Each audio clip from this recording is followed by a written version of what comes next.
muita gente me pergunta, né, por que estudar a estrutura de mercado é importante. Olha, as empresas, quando elas vão operacionalizar, se o gestor não sabe qual estrutura de mercado ela se encontra, ela está operacionalizando, ele tem dificuldade em conhecer o comportamento dos seus concorrentes.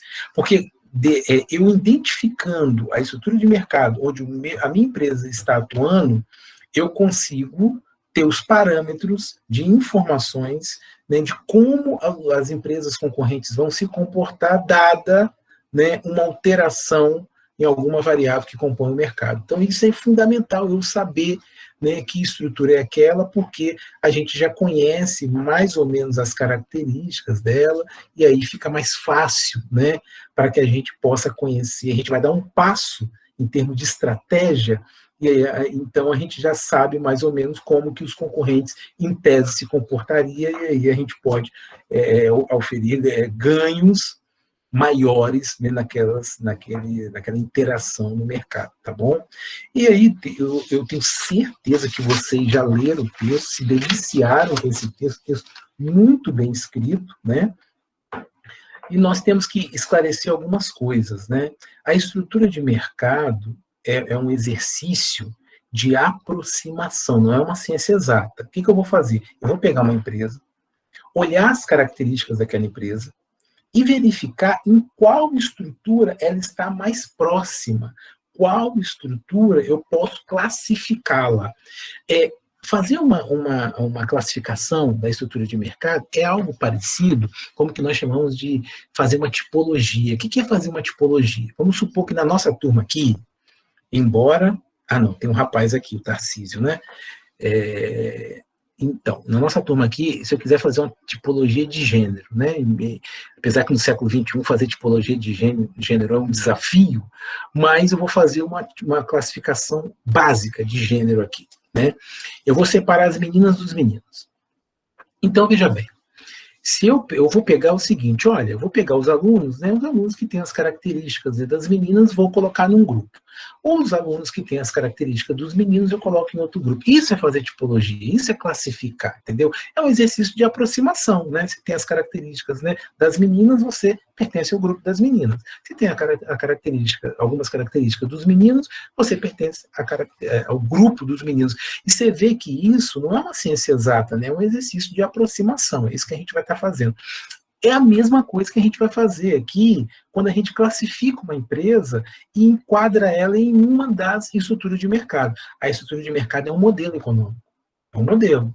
E aí você tem as 3 principais estruturas de mercado, que vocês já leram aí no texto: concorrência perfeita, monopólio, oligopólio. São essas 3 principais aí estruturas de mercado. E aí eu vou pegar a minha empresa e tentar enquadrar a minha empresa em uma delas, tá? Cada estrutura de mercado tem as suas características. Como eu havia explicado a vocês, né, na aula de hoje, nós vamos focar no oligopólio, porque concorrência perfeita e monopólio já foi gravado e vocês vão ter acesso no portal, na primeira parte dessa aula, tá? Essa aqui é a segunda parte, que os colegas de vocês da outra turma também vai ter acesso, tá bom? Então, o seguinte, focando nessas 3 estruturas, nós precisamos atentar para 3 características. Aí no início do texto, acho que é página 92, o autor foca em 3 características das estruturas do mercado, para eu poder ir definindo, né, em qual estrutura que aquela empresa vai operacionalizar. Olha só na página 92. Está bem assim escrito lá, ó. As várias formas ou estruturas de mercado dependem fundamentalmente de 3 características. A primeira dela, número de empresas que compõem o mercado. Então, assim, a quantidade de empresas que compõem aquele mercado onde a minha empresa está interagindo, por exemplo, padaria. Quantas empresas, né, compõem esse mercado aí de panificação, né? Para ser mais técnico, né?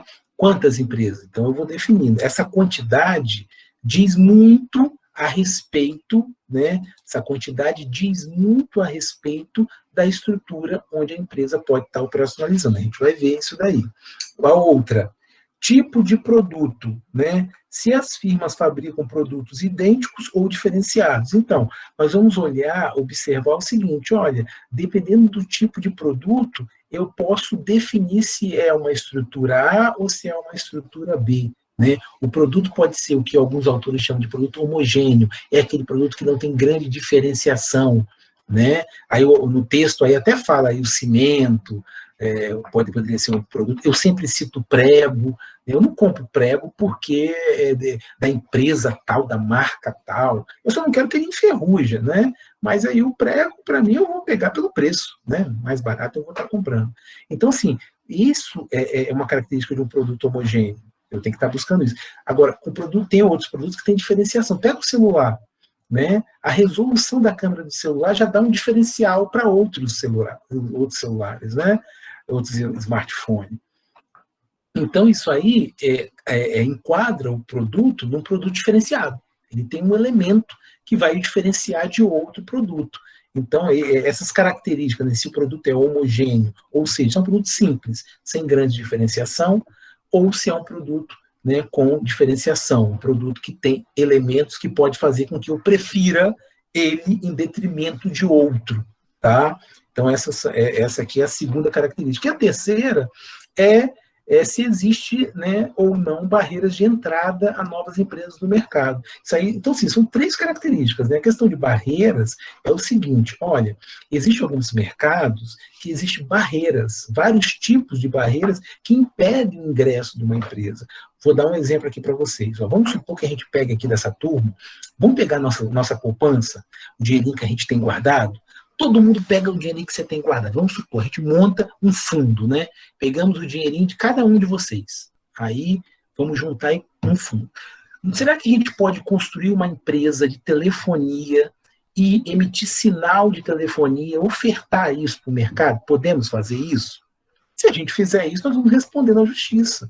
Porque existe uma legislação que não permite que qualquer empresa, né, seja responsável para fornecer esse tipo de serviço. Entenderam? Então, isso é uma barreira. A legislação aí, no caso, que vai fazer com que, para você operacionalizar nesse setor de telefonia, você tem que ter uma concessão pública, né? Então, nós temos que estar de olho nisso, né? Então, nossa empresa não pode entrar nesse mercado assim. Nós temos que ter primeiro uma concessão, uma autorização, né, do poder público para a gente poder explorar esse setor, esse segmento. Ok? Isso é uma barreira de entrada. Isso impede que outras empresas entrem no mercado facilmente. Tá? Então, a existência ou não de barreiras é um fator que pode fazer com que eu enquadre uma empresa em uma estrutura ou em outra estrutura. Tá bom? Então, assim, eu queria que vocês guardassem isso, tá? 3 características básicas para eu começar a identificar se uma empresa pertence a uma estrutura de mercado ou outra estrutura de mercado, né? Aí o autor fala, quantidade de empresas que compõem o mercado, tipo de produto, se é homogêneo, se tem diferenciação, e se existe barreiras ou não. Essas 3 características são fundamentais. Aí depois, que vocês vão ver no vídeo aí, que está muito bem explicado, os 2 principais modelos aí, né? Concorrência perfeita e monopólio. Vocês vão ver no vídeo aí, né, na primeira parte da aula. Mas, rapidamente, concorrência perfeita e monopólio são extremos opostos. Enquanto a concorrência perfeita, o nome já está falando, né? Você tem uma ampla concorrência entre as diversas empresas que transacionam naquele mercado. O monopólio, você tem o domínio do mercado por uma empresa. Então, assim, eu queria que vocês pensassem o seguinte, concorrência perfeita e monopólio são extremos opostos. Extremos opostos, tá? Se você imaginar, uma estrutura totalmente oposta à outra. Enquanto uma tem concorrência, a outra não tem. Enquanto uma tem várias empresas, a outra tem uma empresa dominando todo o mercado. Isso aí é fundamental. E nós temos uma terceira estrutura, que está aí no texto também, que está muito bem escrito, que é o oligopólio, que é o nosso objeto da aula de hoje, né? O oligopólio. O que é o oligopólio? Esse nome estranho, mas identifica uma coisa simples, tá? O oligopólio, ele é uma estrutura estrutura de mercado que tem algumas características, né? E que eu vou verificar. Eu posso dizer para vocês, hoje em dia, né, a maior parte dos setores que a gente vê na nossa economia são o que nós chamamos de oligopolizados. São oligopólios, tá? Porque para ser um oligopólio, você tem que ter no mínimo duas empresas. No mínimo duas empresas. Tá? Elas vão estar concorrendo entre si e tal, mas eu tenho que ter no mínimo duas. Tudo bem? Não são pequenas empresas, são grandes grupos, tá? E aí eu vou pedir licença a vocês, que eu vou botar um slide aqui para a gente tá identificando. Opa, cometi um erro aqui, peraí. Deixa eu botar os slides aqui rapidamente aqui para vocês visualizarem. Acho que fica melhor para a gente poder identificar. Tá aí. Oligopólio. Aqui nos slides eu só apenas facilitei aqui para a gente poder visualizar, aí identificar, e aí o Ito e a Dilene vão estar me ouvindo, tá? Só para que a gente possa identificar algumas características do oligopólio. Quando que eu olho uma firma, uma empresa, alguns autores chamam empresa de firma, tá, gente? Alguns livros de texto. Como que eu olho, né? Como que eu identifico dentro numa empresa algumas características que pode fazer com que ela seja enquadrada no oligopólio. Primeira coisa, para ser oligopólio eu tenho que ter no mercado pelo menos, no mínimo, duas empresas. Tá? Essas duas empresas vão estar interagindo e vão dominar praticamente a maior fatia do mercado. Então, vamos supor, eu posso ter mais de duas? Posso, mas desde que essas duas sejam grandes grupos, grandes empresas e dominam, digamos que 90%, 95% do mercado. Pode acontecer isso? Pode. Ou eu, efetivamente, ter só duas mesmo. Tá? Então, por isso que eu coloquei para vocês. Para ser oligopólio, tem que ter no mínimo duas empresas. Outro ponto aí de característica, né, para eu ver se aquela empresa efetivamente ela atua no modelo de oligopólio. Tem que ter diferenciação do produto. Ou seja, a diferenciação do produto é o seguinte, ó, faz com que o consumidor ele prefira uma marca. Vou dar um exemplo aqui. Tem pessoas que só adquirem, só compram tênis Nike, que diz que a marca Nike é melhor, o tênis é mais confortável. Tá entendendo? Então, assim, o tênis Nike ele tem uma diferenciação na cabeça do consumidor. Ele é melhor que os outros. Sabe? Isso é diferenciação do produto. É o peso da marca. No caso do tênis Nike, o peso da marca dá esse aspecto de diferenciação. Eu tenho alguns parentes que são apaixonados pelo o sabão de pó, sabão em pó, Omo. Fala que é mais cheiroso, que tira mancha, enfim, né? Então, assim, a pessoa vai no supermercado e fala, ele é mais caro. Não, mas eu prefiro ele porque ele tira mancha, ele é mais cheiroso, ele rende mais. Então, isso é a diferenciação que o homem traz. Ele vai, na cabeça dos consumidores, ele vai ser melhor que os outros, porque ele tem características que os outros não têm. Tá? E é um ponto importante aí para que vocês possam estar observando. Então, né, essa questão da diferenciação é muito importante. Outro ponto que eu coloquei aqui para vocês é a questão da informação, né? Porque se dentro desse mercado você pode do oligopólio, né? Que aí o autor, deixa eu só resgatar aqui o autor, que ele colocou bem assim, ó, lá na página 95, ele colocou bem assim, ó. O setor produtivo brasileiro é altamente oligopolizado. Último parágrafo, sendo possível, né, encontrar imensos exemplos, né? Aí ele coloca assim, ó, montadoras de veículo, né? Setor, deixa eu colocar meu óculos aqui, porque eu já não estou enxergando muito bem não, tá, pessoal? Só colocar meu óculos aqui um minutinho para eu poder enxergar melhor aqui. Montadores de veículos, setor de cosméticos, né, indústria de papel, indústria química, indústria farmacêutica, bebidas, alimentos, entre outros. Isso aqui são alguns exemplos que o autor citou de mercado oligopolizado, onde eu tenho, né, uma quantidade pequena de empresas, eu reitero, né, tem que ter no mínimo duas, que vão estar dominando a maior fatia do mercado, ou todo o mercado. né? Então, assim, nesses mercados eu tenho pouquíssimas empresas. Vamos pegar o mercado de telefonia, são 4, 5 empresas aí que dominam o mercado, né? Viação aérea, aí você pega aí também 4, 5 empresas aí, tá entendendo? Então, assim, são poucas empresas que vão estar em grandes grupos, eu não estou falando de empresas pequenas, aquela empresa de fundo de quintal, de botequim, são grandes conglomerados, tá? Que vão dominar efetivamente o mercado, tá bom? Aí eu coloquei aqui, ó, dentro do mercado, você pode ter informação imperfeita. O que vem a ser uma informação imperfeita? Informação imperfeita é o seguinte, olha, vamos supor que o BNDES, que é um Banco de Desenvolvimento do Governo Federal, não é o BANDES, não, é o BNDES, esteja oferecendo uma linha de crédito especial para um determinado setor, né? A informação imperfeita vai fazer o quê? Algumas empresas podem ter essa informação primeiro que outras e se beneficiar disso.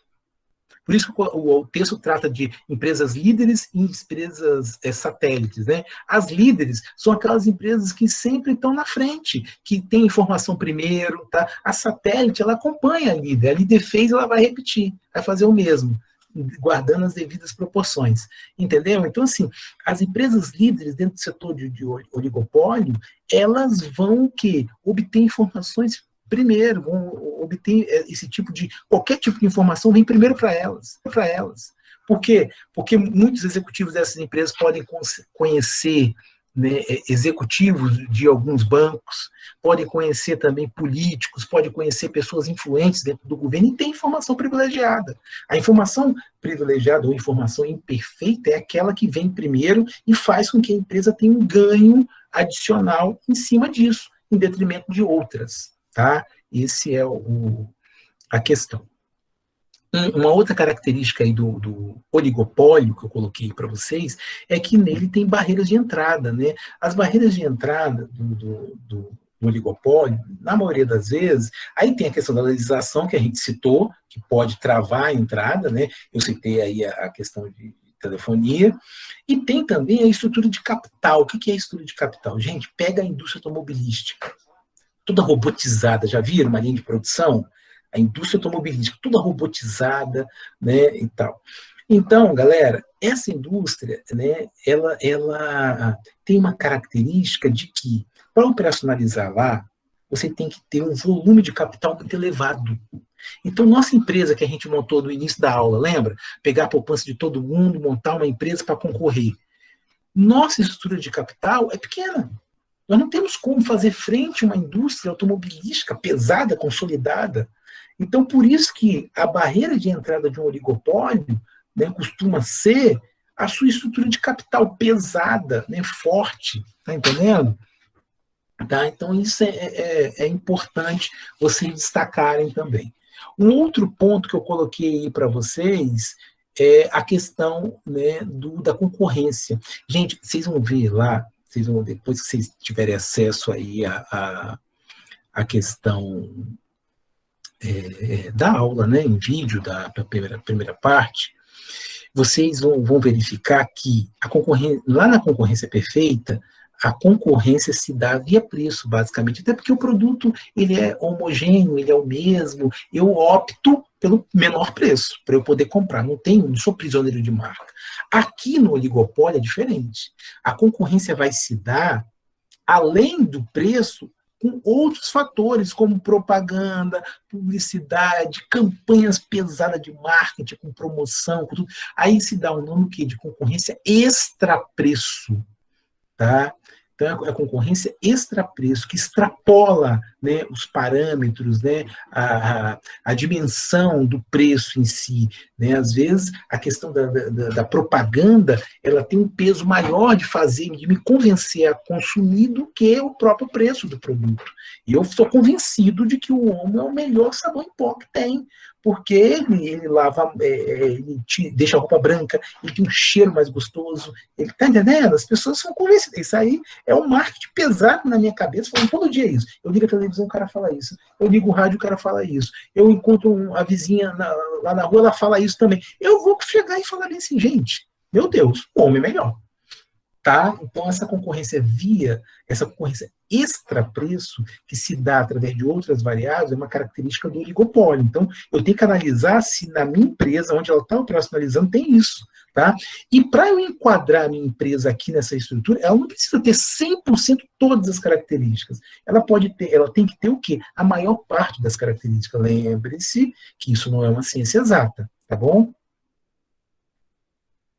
E aí nós temos dois componentes que é importante vocês destacarem também. A contribuição da escola neoclássica, a microeconomia é uma contribuição da escola neoclássica, nós estamos analisando o comportamento, aqui é comportamento, é análise comportamental, né, dos agentes econômicos dentro de uma estrutura de mercado, tá bom? Para a teoria neoclássica, né, o objetivo dessa empresa, dessa interação dessa empresa é maximizar lucro.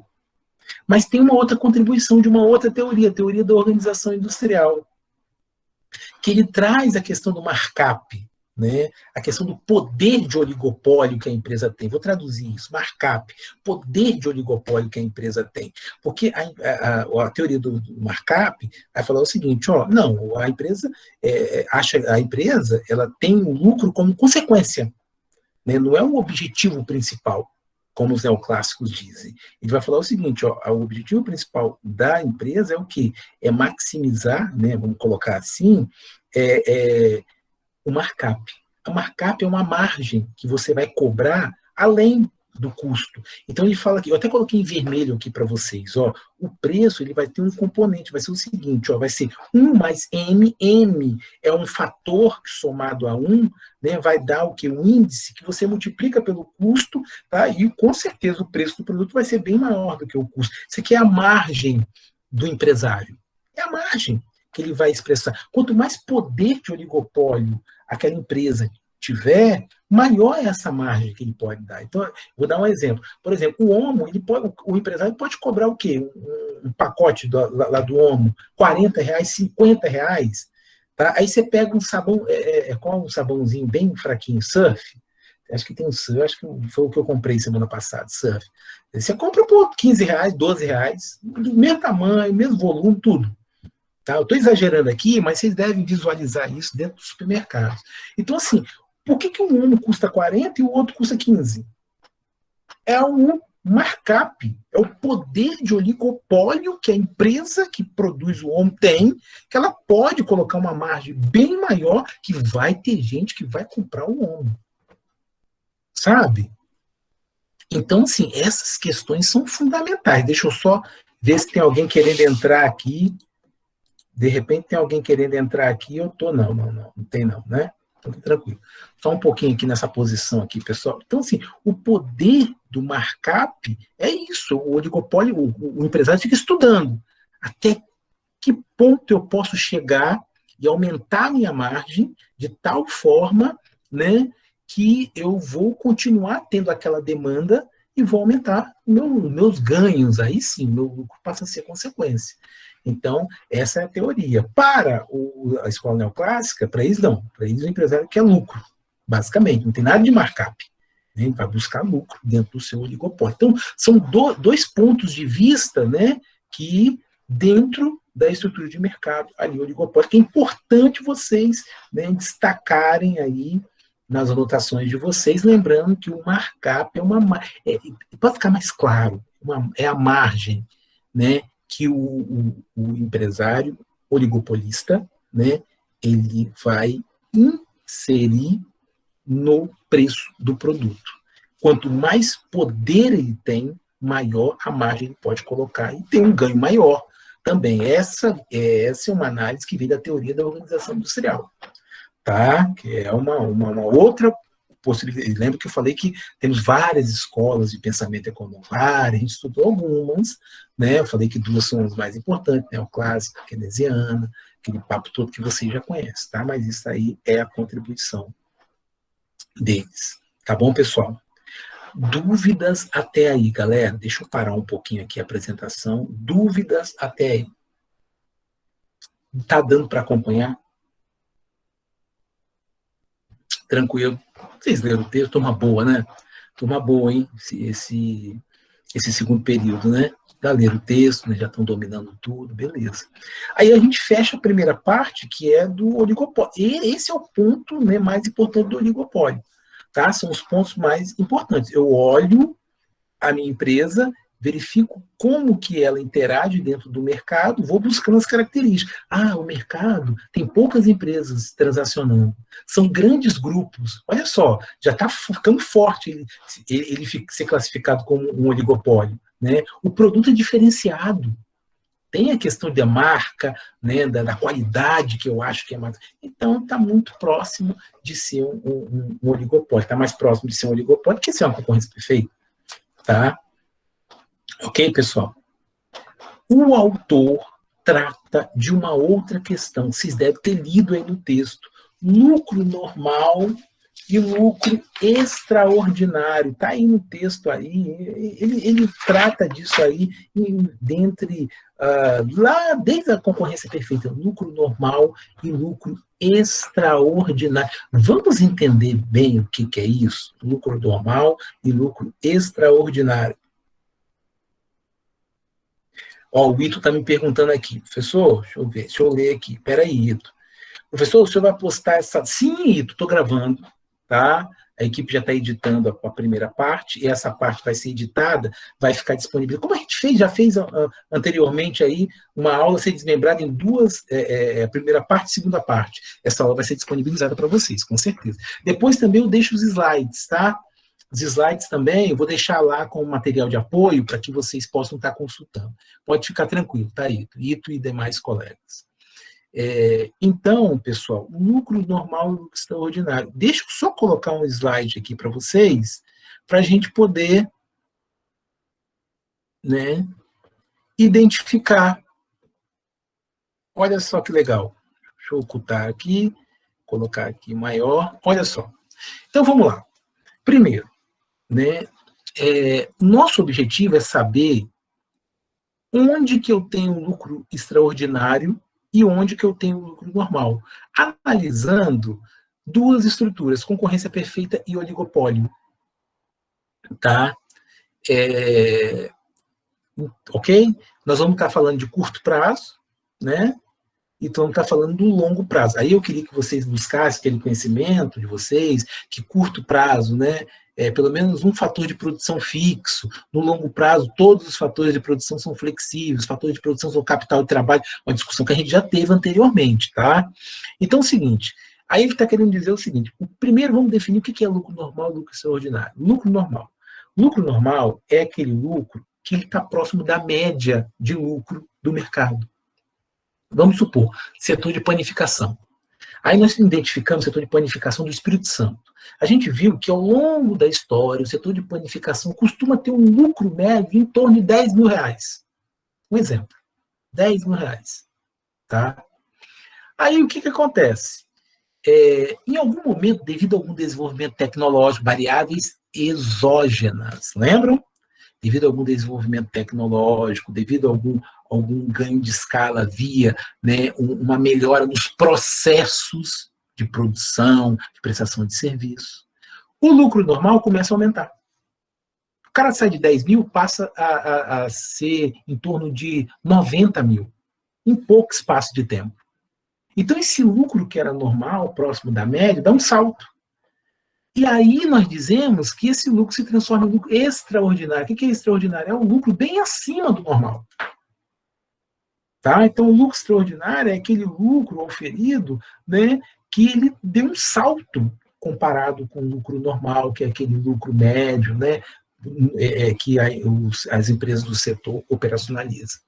Tá bom? Esse é o conceito, a grosso modo, de uma forma bem simples, para que vocês possam entender a diferença do lucro normal e do lucro extraordinário. Porque o lucro extraordinário é importante, porque se eu sei que aquele setor tem lucro extraordinário, eu passo a ter interesse em entrar naquele setor, se for possível.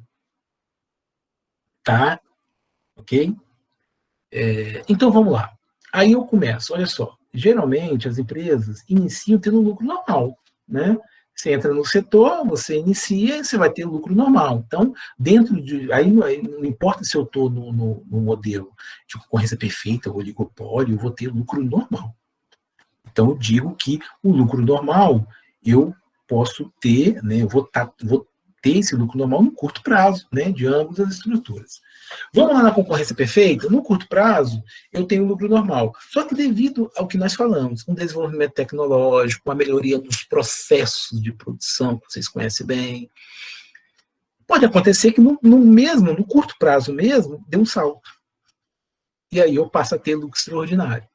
Só que na concorrência perfeita, algumas características aí que vocês vão aí, reviver na primeira parte dessa aula, algumas características, né, da concorrência perfeita, né, eu tenho, né, basicamente, primeiro, a informação, né, ela é perfeita, ou seja, não tem aquela questão de informação imperfeita, de uma empresa levar vantagem. Na concorrência perfeita, como eu tenho um grande número de empresas dentro daquele mercado, aí o autor chama até de mercado atomizado, a ideia do átomo mesmo, né? O átomo são estruturas, né, quase que infinitas, tem muitos dentro do nosso corpo. Então, por isso que o mercado atomizado, lá da concorrência perfeita, que está no texto, significa que tem um grande número de empresas, e empresas pequenas. Então, a informação chega para elas ao mesmo tempo. Tá? Então, assim, na concorrência perfeita, se tiver lucro extraordinário, os concorrentes vão saber. Eles têm maior facilidade de saber. Os concorrentes sabendo, um ou outro vai querer entrar naquele mercado. Poxa, gente, eu tenho uma padaria, mas eu sei que o material de construção está dando muito dinheiro, eles estão tendo um lucro extraordinário gigantesco. Aí eu vou fazer o seguinte, eu vou agora montar um material de construção. Vou pegar, vender o forno lá da minha padaria, vender os negócios, comprar o equipamento lá do material de construção, tá entendendo? Os caras vão querer entrar. Ou vai querer abrir uma outra empresa, né, no ramo da material de construção. Só que a gente também verifica que a concorrência perfeita não tem barreira de entrada, né? A única barreira que tem é o custo de produção. Se eu conseguir arcar com o custo, eu entro. Então, o que acontece? No curto prazo, eu tenho lucro normal. Devido a algum desenvolvimento tecnológico variável, exógena, desenvolvimento tecnológico, melhoria nos processos, eu passo a ter lucro extraordinário. Devido a uma característica da concorrência perfeita, que a informação ela é perfeita, ela chega da mesma forma, na mesma intensidade, no mesmo momento para todos os agentes econômicos. Alguns concorrentes vão saber, uns vão querer entrar. E pelo fato de não ter barreira, alguns vão conseguir entrar. O fato de algumas empresas entrarem no mercado com certa facilidade vai aumentar o número de empresas naquele mercado, acirrar a concorrência. E aquele lucro que era extraordinário naquele momento, ele volta aos patamares de lucro normal. Por isso que no longo prazo, está aqui no slide, eu não tenho lucro extraordinário, devido a essa dinâmica. Né? O lucro vai se diluindo com o ingresso de concorrentes no mercado pela ausência de barreiras de entrada. Essa é a dinâmica. Tá? Dos lucros normais. Então, no modelo de concorrência perfeita, eu posso ter lucro normal, né, no curto prazo, vou ter. Posso ter lucro extraordinário no curto prazo, só que no longo prazo só tenho lucro normal, eu não tenho lucro extraordinário devido a essa dinâmica, né, porque as pessoas vão saber que eu estava tendo lucro extraordinário no curto prazo ainda. Aí algumas empresas vão querer entrar no setor, vai o quê? Né, vai sobrecarregar o setor, que vai ficar inundado de empresas ali. A concorrência se acirra, e aí o lucro que era extraordinário vai ser diluído. Você imagina o lucro como um bolo. Se eu tenho muitas empresas, aumenta o número de empresas que estão operacionalizando no setor, a fatia do bolo diminui. Por isso que o lucro deixa de ser extraordinário, volta aos patamares de lucros normais. Não significa que ele vai ser o mesmo lucro normal, mas fica próximo, tá bom? Aí, se você entendeu essa dinâmica, no oligopólio fica mais fácil de entender também. No oligopólio, eu começo com lucro normal. Devido à variável exógena, né, desenvolvimento tecnológico, melhoria nos processos, eu passo a ter lucro extraordinário. Só que lá a gente viu no oligopólio, vocês viram comigo, né, no oligopólio, que a informação é imperfeita. Nem todos sabem daquela informação ao mesmo tempo. Então, vai ser difícil as pessoas saberem que aquele oligopólio está tendo um lucro extraordinário. Mas vamos supor que um ou outro saiba. Aí o cara quer entrar. Só que aí o cara tem o segundo problema, a barreira de entrada que o oligopólio tem.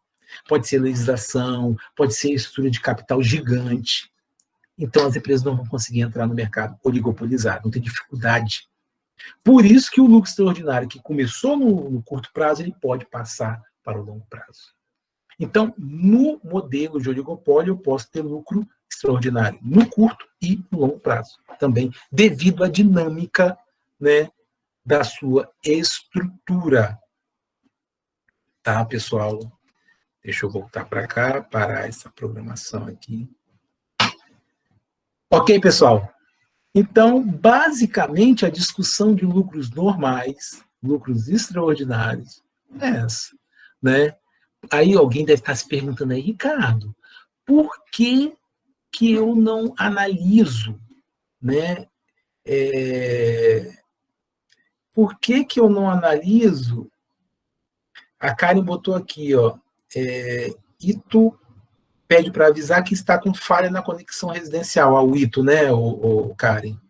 Tá, tudo bem. Mas depois eu vou disponibilizar o material, aí o Ito tem acesso, aí você também ajuda a dar uma força aí, tá, Karen?